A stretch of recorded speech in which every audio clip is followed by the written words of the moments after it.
Okay, chapter 15, we're going to do the last part of the cardiovascular system. We've already done the heart and the blood vessels, so now we'll go over the blood. So the kind of tissue that blood is connective tissue. And blood has actually quite a few different functions. So it is used for transport. So we'll use the blood to carry oxygen, carbon dioxide, nutrients, waste products, hormones, and also the white blood cells that we use to fight infections will travel through the blood. The second function of the blood is it helps to stop blood loss by clotting, which is really important. And the third function is that it does help regulate the body's pH level. And we'll talk about that a little bit more in the respiratory system. And then the fourth function of the blood is it also helps to regulate the body temperature. So if you're hot, your blood vessels will vasodilate in your skin. That'll bring more blood to the surface, and the blood can then drop off the heat that it's carrying. The volume of blood that we have in our body is about 5.5 liters. And remember that the cardiac output for each ventricle is about 5 liters per minute at rest. So we're pumping our blood volume once every minute, which is pretty incredible. Okay, as far as what the blood is made up of, there's two parts, the plasma and then we have the cells. So the plasma makes up the majority of the blood, about 55% of the blood volume, and the plasma is the liquid part of the blood. So remember that it's part of the extracellular fluid, which also includes the interstitial fluid. So the extracellular fluid, remember, is equal to the plasma plus the interstitial fluid. The cells make up about 45% of the blood volume, and we have our erythrocytes, which are the red blood cells, and those are the most numerous types of cells that are in the blood. We also have leukocytes, which are the white blood cells. So those are used for defense as part of your immune system. And then we have the platelets, which are involved in clotting. And if you look at this picture over here on the right, you can see that most of the cells here in this electron microscope view, these are going to be red blood cells. The larger cell over here on the top right, that's actually a white blood cell. And then these little tiny fragments, those are all platelets, which will be used for blood clotting. Okay, so this is a really nice picture showing you the two components of the blood, the plasma and the cells. So if you draw blood from a patient and you put it into what's called a purple top tube, the purple top tubes have a chemical in them that prevent the blood from clotting. And if you leave the blood just sitting there, or if you centrifuge it, the cells, all the red blood cells, white blood cells, and platelets will sink to the bottom. And then you can see the plasma, the liquid part of the blood that's sitting up here on top. So one thing that we measure in patients is called the hematocrit or packed cell volume, or PCV. So what this is just measuring is what percentage of the blood volume is made up of red blood cells. So if you look at the picture over here on the right, okay, you can see the tube, the whole entire blood volume here, which we've got the two parts, the plasma, and then we've got all the cells on the bottom. So we want to know, out of that percentage of that blood volume, what percentage is actually made of red blood cells. And so that'll be your hematocrit or PCV. So how they measure this is up here on the top right is what we call a hematocrit tube. So you just put the patient's blood in there and you put a little bit of clay on the bottom to keep the blood from spilling out. And then you centrifuge that hematocrit tube and it'll separate the plasma, the clear part up here, from the cells that are up here on the bottom. Most of these cells are going to be red blood cells. So if you look at the drawing here, the majority of the cells at the bottom are red blood cells, and then there's this buffy coat, which just contains the white blood cells and the platelets. So you can see that's a very small part of the blood. And then you can use a scale that will actually measure what percentage the red blood cells are of the whole blood volume. And so the normal PCV is somewhere between 37 to 52%. If your PCV is lower than that, then that means you have anemia. And that word anemia, "and" means without, and emia is talking about blood. So you don't have enough red blood cells. And we'll talk about some of the causes of that a little bit later. And then if your PCV is too high, so it's up above 52%, then we say that you have polycythemia. So poly just meaning many, cyte means cells, and emia is blood, so you have too many red blood cells. So a common cause of polycythemia would be dehydration. So if you're dehydrated, you're going to be losing some of the fluid from the plasma, and so that'll make the red blood cells a higher percentage of the whole blood volume. And so that'll cause the high PCV. There are other causes as well, but that's one of the more common causes. Okay, so let's take a look at our plasma first. So plasma is mostly water. That's about 90% of it. And then it also has some dissolved solutes in it. The largest portion of the solutes will be proteins.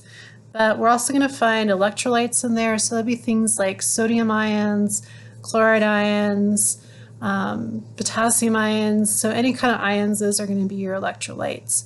We also find nutrients, waste products. If you remember the urea that comes from breaking down the amino acids, that amino group gets turned into urea in the liver.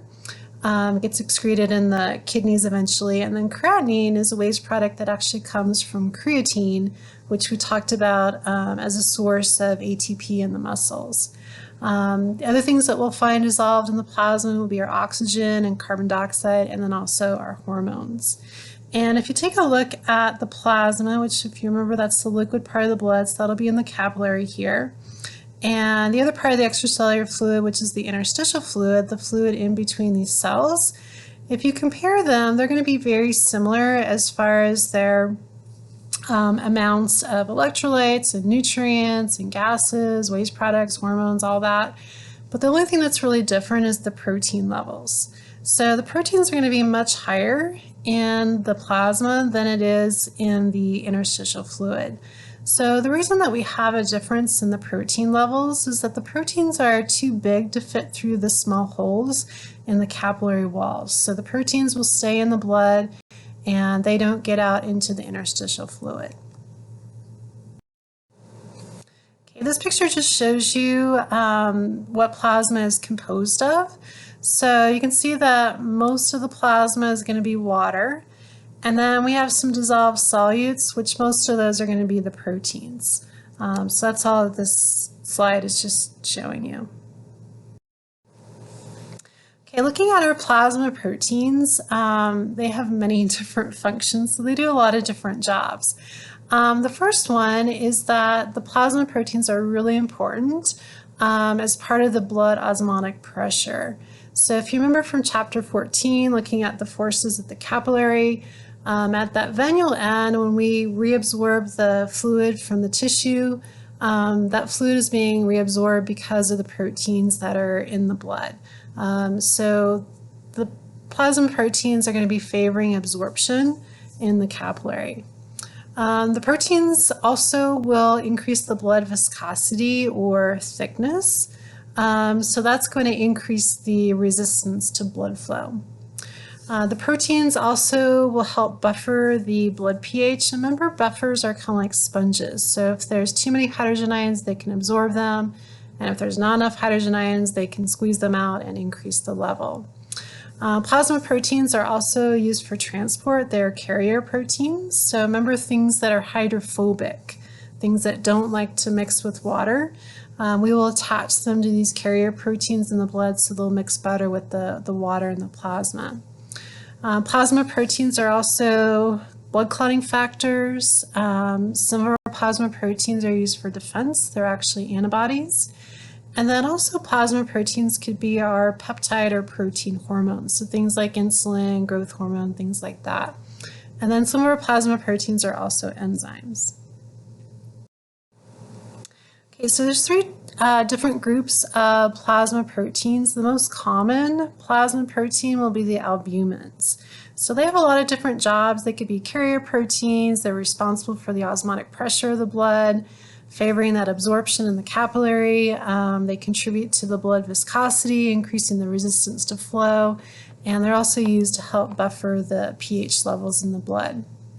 The next most numerous group of plasma proteins would be the globulins, and there are different kinds of these. Some of them are carrier proteins, some of them are clotting factors, and then the gamma globulins, those are actually antibodies. And then the third group of plasma proteins we have, this is fibrinogen. So fibrinogen is used for blood clotting, which we'll talk about at the end of the chapter. So these plasma proteins, most of them are going to be produced by the liver. The only exception are the gamma globulins, which are antibodies, which are going to be produced by some of our white blood cells. So if you do have liver disease and your liver is not producing these plasma proteins like they should, you're going to run into a lot of different problems because these plasma proteins have a lot of different jobs. Okay, this table from your book just summarizes the components of plasma, just remembering that most of it's water, and then you've got your dissolved solutes. The most numerous would be your proteins, but then we also have waste products, electrolytes, oxygen, carbon dioxide as well.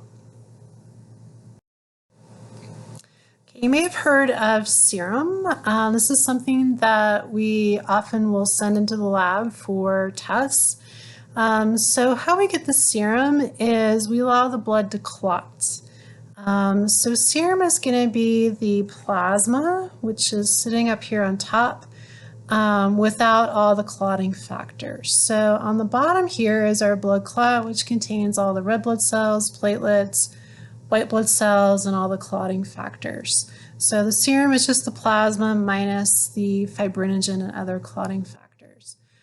This tube here is called a serum separator tube. It has this gel that's actually in the tube already, so that is actually not part of your blood. And it's just there to help separate the serum from the blood clot. It just makes it easier to remove that serum and then send that into the lab.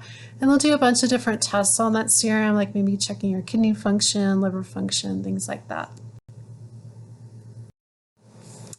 Okay, so let's take a look at the cells that we find in our blood. The most common type of cell that we find in the blood are the erythrocytes or red blood cells.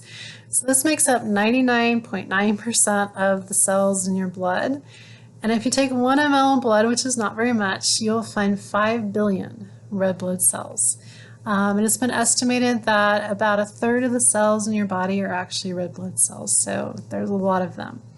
The red blood cells are only going to be found in the blood vessels, which is different from the white blood cells, which can actually leave the blood vessels and actually go out into the tissues.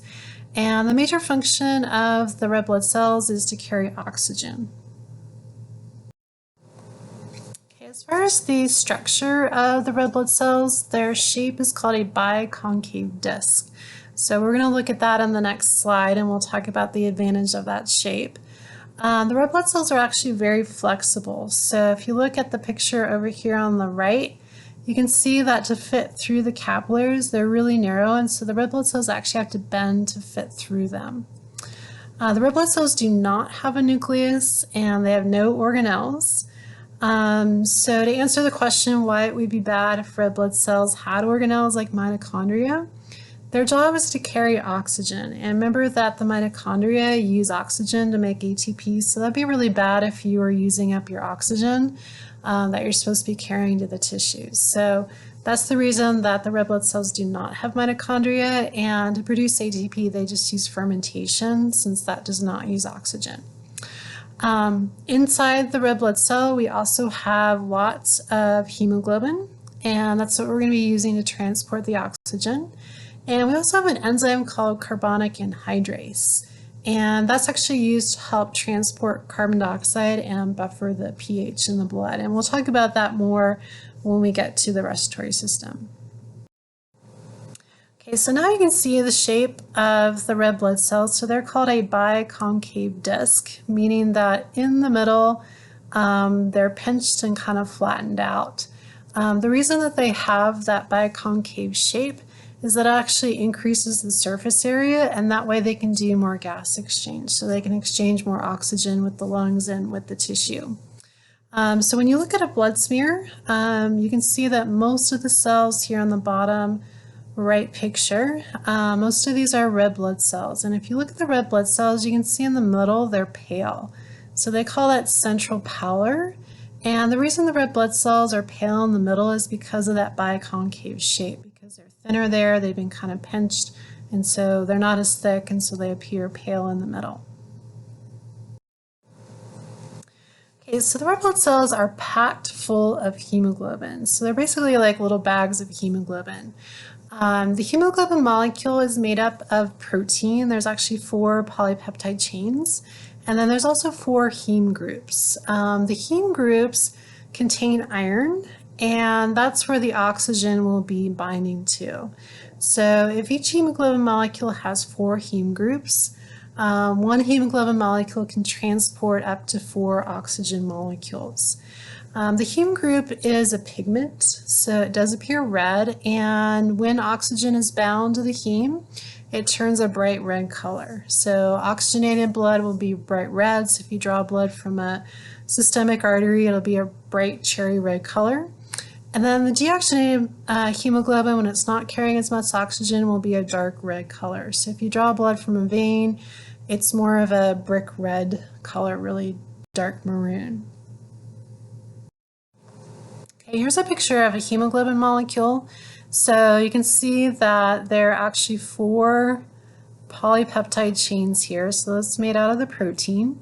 And then each polypeptide chain has one of these yellow heme groups. And in the middle of the heme group, you've got the iron atom, and that's what the oxygen will bind to. So you can see that each hemoglobin molecule will be able to carry up to 4 oxygen molecules. Okay, and then here's just showing you the hemoglobin and showing you where the oxygen binds to that iron in the heme group. We'll talk about this more in the respiratory system, but we are actually able to transport a little bit of carbon dioxide. It actually will attach to the protein part, the amino acids in the hemoglobin.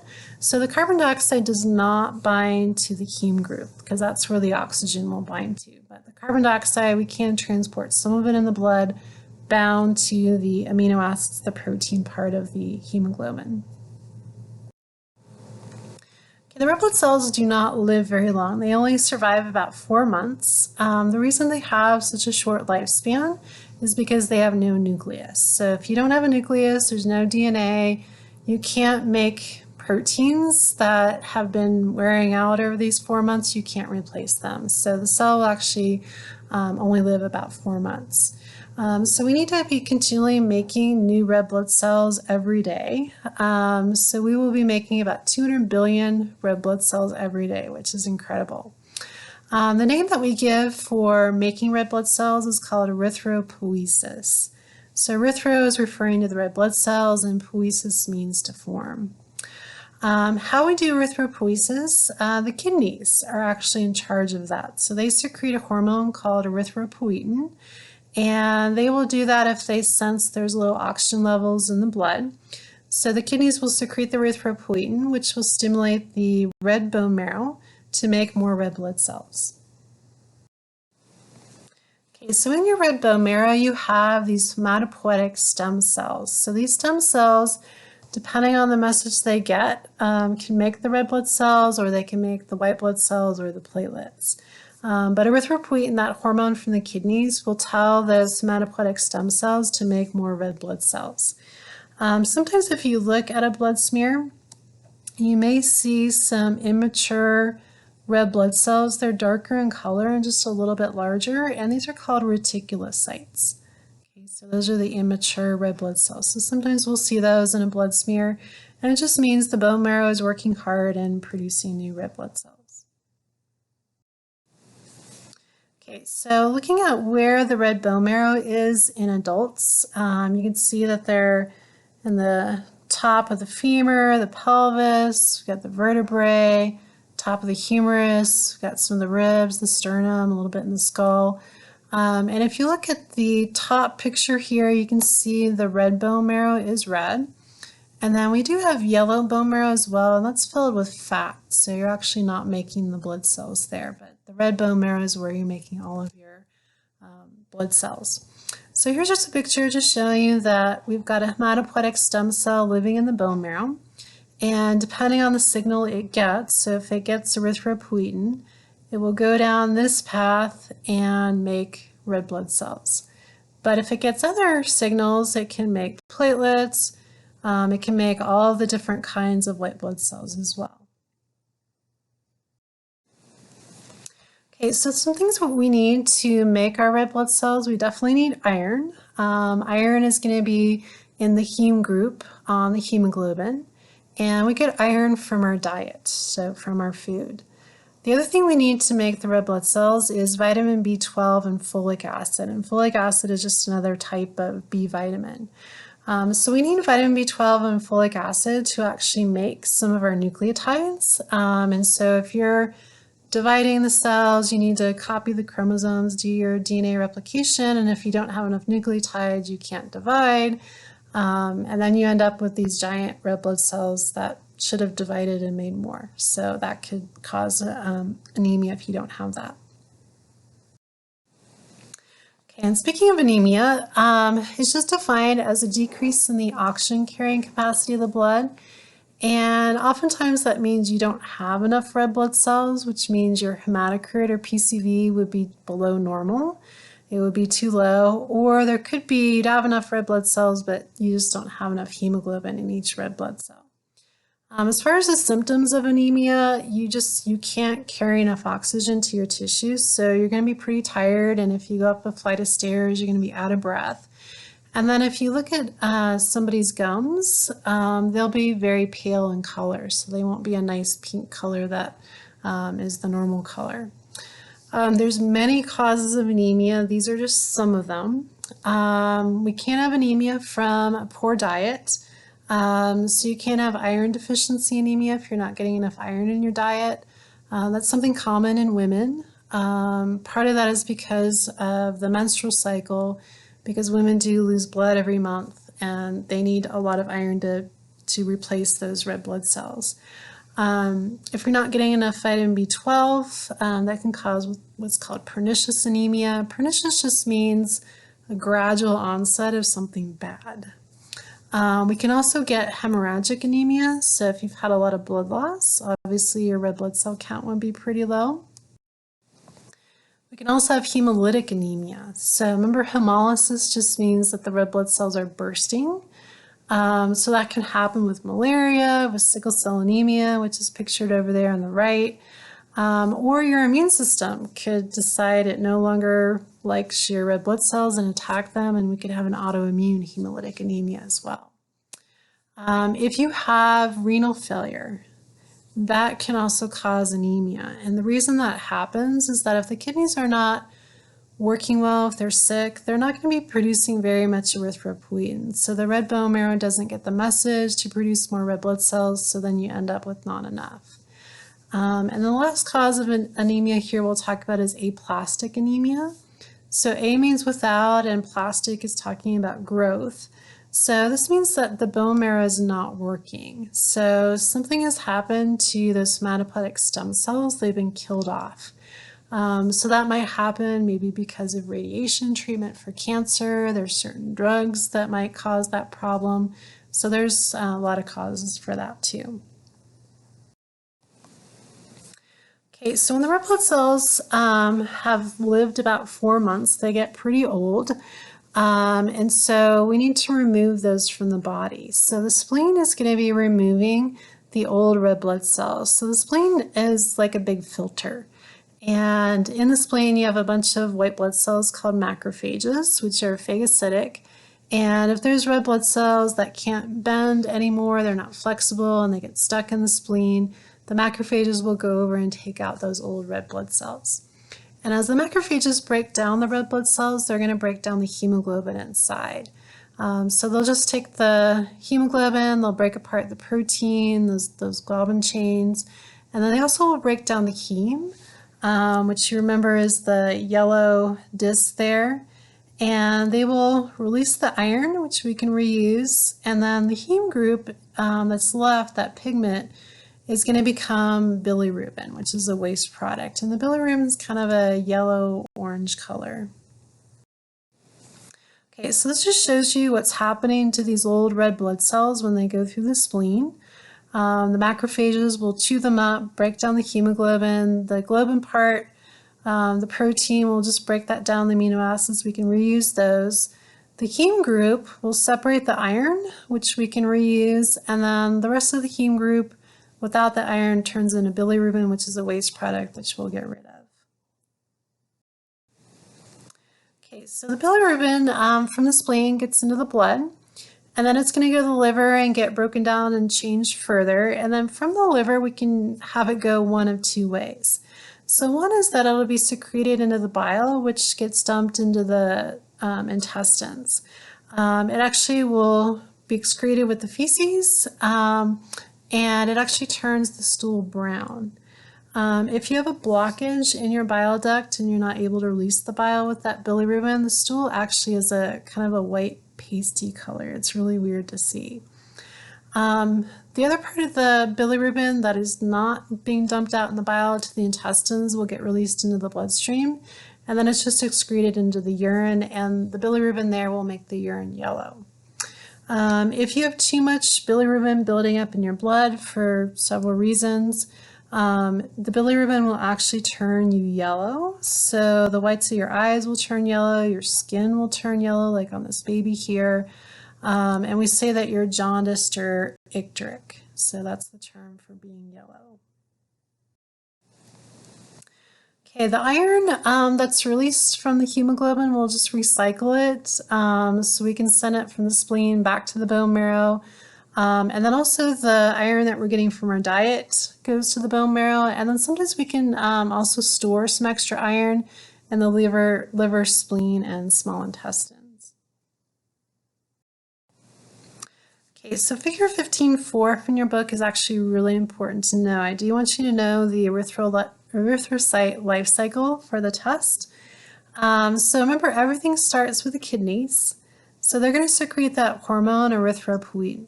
So that'll go to the red bone marrow, tell those stem cells, hey, we need to make some more red blood cells.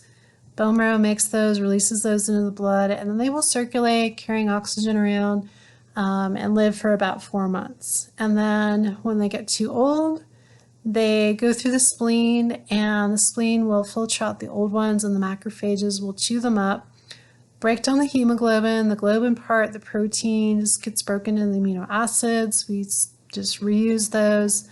The heme group, we separate out the iron, we'll reuse that. And then the rest of the heme group turns into bilirubin, which goes to the liver for further processing. Some of that bilirubin is excreted out into the bile, which goes through the bile duct and into the small intestine, and then gets excreted with the stool, and it makes the stool brown.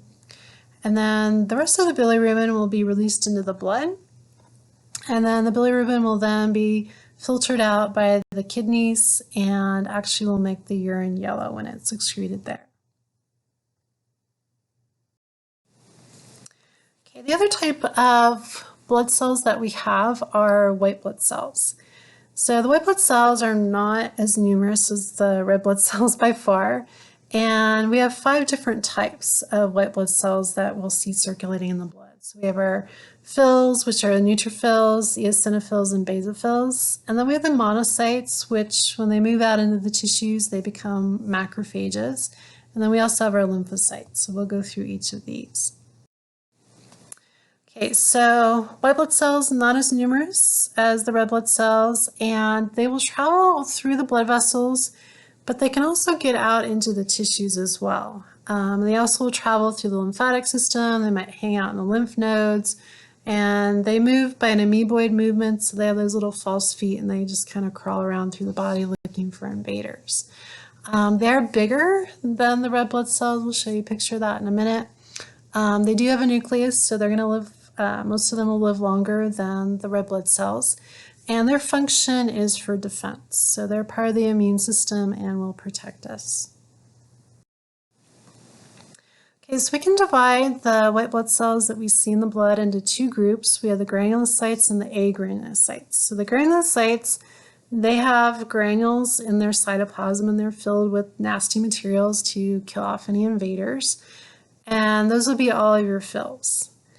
The agranulocytes do not have any granules, or there's very few of them. So those will be your monocytes and lymphocytes.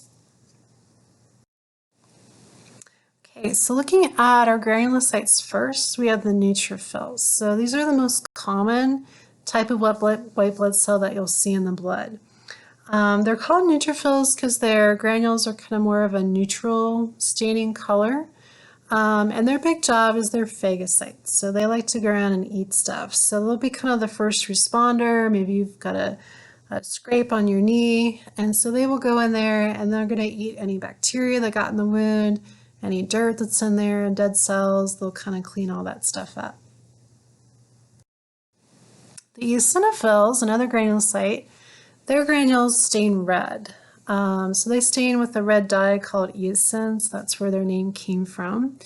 They're phagocytic, but that's not their main job. Their main job is to kill any parasites. So if you had intestinal worms, they would go up to them and then they would spill out their contents of their granules on top of the worm. And there's some nasty chemicals in there that actually will poke holes in the worm and kill the worm. They're also involved in allergies as well. The basophils have blue staining granules. These are the rarest of the white blood cells that you will see in the blood, so you don't see these very often. They also will help defend against parasites, but their big job is they're involved in allergies and inflammation. So their granules contain a chemical called histamine, and that's what causes the signs of the allergies and inflammation. Monocytes, another white blood cell seen in the blood. This is an agranulocyte, so you're not going to see those little granules. Their big job is they're phagocytes. So once they move out into the tissues, they turn from a monocyte into a macrophage. And the word macrophage literally means big eater. So they're large cells and they go around and eat microorganisms, any dead cells, dirt, whatever they find. And then we have the lymphocytes. Lymphocytes are interesting looking. They have an extremely large nucleus that takes up most of the cell. And there's 3 different types of lymphocytes. So we have our B lymphocytes, which are the ones that make antibodies. We have T lymphocytes, which are going to be involved in killing any infected cells or cancer cells. And then we also have natural killer cells, which also kind of do the same job, but they work in a little bit different way as the T lymphocytes. So they also will kill infected cells and cancer cells too. Okay, here's just some pictures just showing you the differences between the white blood cells. I'm not going to put a picture of these on the test and have you identify them. So, but I just wanted you to kind of look at them. So here's our neutrophil up here on the top left. You can see the granules, they're just kind of a neutral color, not really, they're kind of a bluish, pinkish color. And then here's our eosinophils, so that's really a dramatic difference. So you can see that their granules are going to be staining red. Remember, the eosinophils like to go after parasites like worms. They're involved in allergies, where the neutrophils are phagocytes, so they go around and eat stuff. And the basophils, these are the rarest of the white blood cells. You don't see these very often in a blood smear, and they have the blue staining granules. And they're involved in allergies and inflammation because they release that histamine. And then here's a monocyte. It's a fairly large cell, and it's phagocytic. And remember, when it gets into the tissues, it turns into a macrophage. And then here's a lymphocyte here. You can see that it's mostly nucleus, and you can't tell just by looking at it, is it a B lymphocyte, T lymphocyte, or a natural killer cell. Okay, this blood smear is just nice because it just shows you the different sizes of the cells. So you can see in our blood smear, you've got mostly red blood cells. We've got a smaller number of our white blood cells, which you can see are larger than the red blood cells. So we've got a neutrophil, we've got a lymphocyte, and here's an eosinophil. And then you can see the platelets. Those are just little fragments of cells. They're really, really small. So those will be used for blood clotting. Okay, so platelets. So these are also called thrombocytes. So thrombus is a blood clot. So they're obviously going to be used for clotting, and they are also made in the red bone marrow from these cells over here. There's a picture on the right. It's called a megakaryocyte. So mega just means large, karyo means nucleus, and cyte is cell. So this is just a cell in the bone marrow that has a really large nucleus, and it just kind of sheds parts of itself, and those are the platelets. So the platelets are really small. There's no nucleus, no organelles. They're just little sacs, and they contain things that help stop blood loss. So things like epinephrine, serotonin, ADP, thromboxane, and we'll talk about these at the end of the chapter. Okay, and here's just a picture just showing you how small the platelets are compared to the red blood cells. And as far as making the platelets and the white blood cells, they're also going to be coming from those same hematopoietic stem cells in the red bone marrow that also make the red blood cells. So those stem cells will make all the cells that we find in the blood, whether they're red blood cells, white blood cells, or platelets. Okay, this table, all I want you just to notice on this is notice that the red blood cells, those will be your most numerous type of cell that's in the blood, followed by the platelets. So we have quite a few platelets in there, and they're used for blood clotting. And then we have our white blood cells, or leukocytes. So you can see the most common one, you're going to see the neutrophils, followed by the lymphocytes, and then the basophils are the rarest of them. The other thing that's nice about this table is on the far right column, it gives you what they do. So you definitely want to know their functions. Okay, and then the rest of this, what we'll do in class. So we'll do that when we get there.